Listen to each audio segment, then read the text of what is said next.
Agora, Marília, transportando essas ideias gnósticas cristãs para os tempos atuais, você retoma no livro as ideias de um filósofo alemão, o Hans Jonas, para finalmente explicar quem é esse Deus exilado. Eu queria que você falasse dele, do Deus exilado.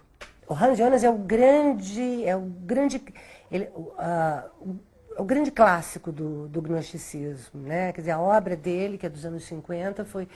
Ele escreveu o livro, inclusive, antes de conhecer os textos da Biblioteca de Nag Hammadi. As edições posteriores... Como muitas pessoas, Borges, por exemplo, Jorge Então, Luiz Borges, isso, super bem lembrado. Borges diz isso. Borges diz assim, que se outros grupos tivessem sido vitoriosos e não a facção de Roma, provavelmente o Dante Alighieri teria escrito a Divina Comédia, em vez de falar sobre o céu, o inferno e o purgatório, estaria falando sobre as esferas celestes de Bárbelo, que era uma divindade feminina, gnóstica. O Borges diz isso, né? O Jonas, quando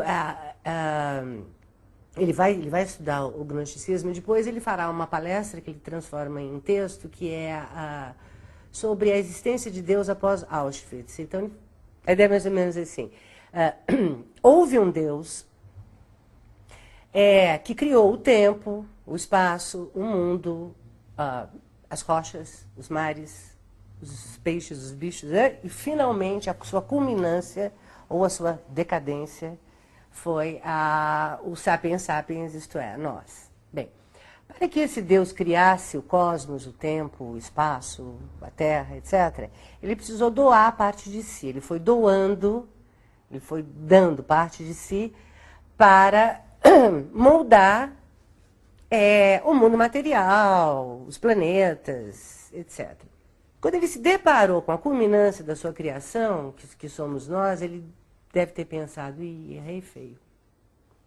Então ele tinha duas possibilidades. Ou ele poderia destruir tudo e recomeçar um novo mundo, e aí talvez acertar um pouco melhor no molde, que é uma ideia que certos... Teria sido ótimo. Essa não é uma ideia só gnóstica, tem outras, assim, dentro do judaísmo, algumas lendas que trabalham também com essa ideia de que o mundo atual é resultado de algumas outras tentativas que foram até piores. Mas, exatamente por amor à sua criatura, que somos nós, ele resolveu deixar para ver se tinha conserto. Então, nessa medida, esse Deus se exilou completamente, porque ao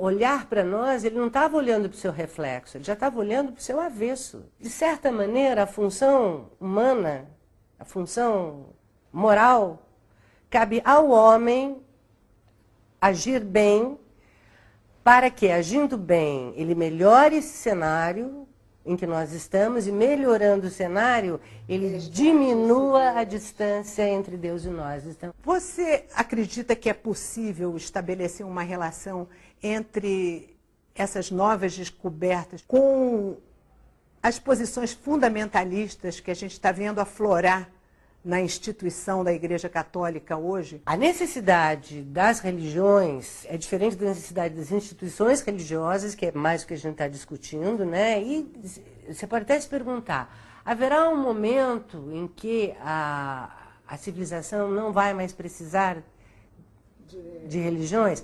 O Freud, por exemplo, achava que sim, né? No Futuro de uma Ilusão, que é o texto dele que é mais sobre cristianismo, de certa maneira, ele sugere que a religião foi um passo importante no processo civilizatório para dar limites aos homens. Mas o Freud acreditava que com a educação, o esclarecimento, a democratização do conhecimento, a religião deixaria de ser necessária. A expectativa do Freud não se cumpriu. Porque nós estamos presenciando aí um avanço, uma escalada dos fundamentalismos em todas as denominações, né? E o fundamentalismo da Igreja Católica personalizado hoje, na exemplo, figura do Ratzinger. é um formidável intelectual e que não deixa dúvida sobre a que veio. Quer dizer, ele veio para reconstruir uma igreja de poucos e seletos. Então, o aceno que ele fez aos bispos que negam o Holocausto não foi um aceno gratuito. E a gente tem esse exemplo mais próximo nosso aqui da menina que foi estuprada e corria risco de vida se não abortasse, quer dizer, da excelente oportunidade que esse bispo perdeu de ficar quieto, né? Nesses 2.000, 2.500 anos da história da civilização, só o século XX esqueceu da religião. Ou pelo menos esqueceu das religiões religiosas, porque o século XX, de certa maneira, se alimentou de uma outra religião que era a utopia socialista. Se você pegar o stalinismo ou o maoísmo, o culto à personalidade, a deificação, o comportamento de rebanho, que é típico do fiel e que é típico quer dizer, há um... O socialismo radical. Ou o socialismo real, né? Que não é o desejado, quer dizer. Você pode dizer que foi uma religião laica.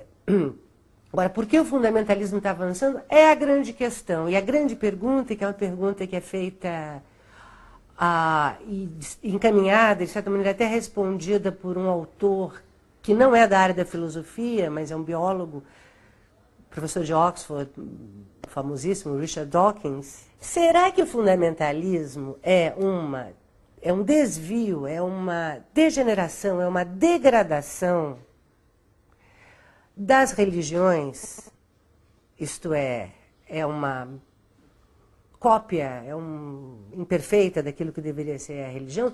Ou será que o impulso fundamentalista já não está no núcleo mesmo de toda e qualquer religião institucionalizada?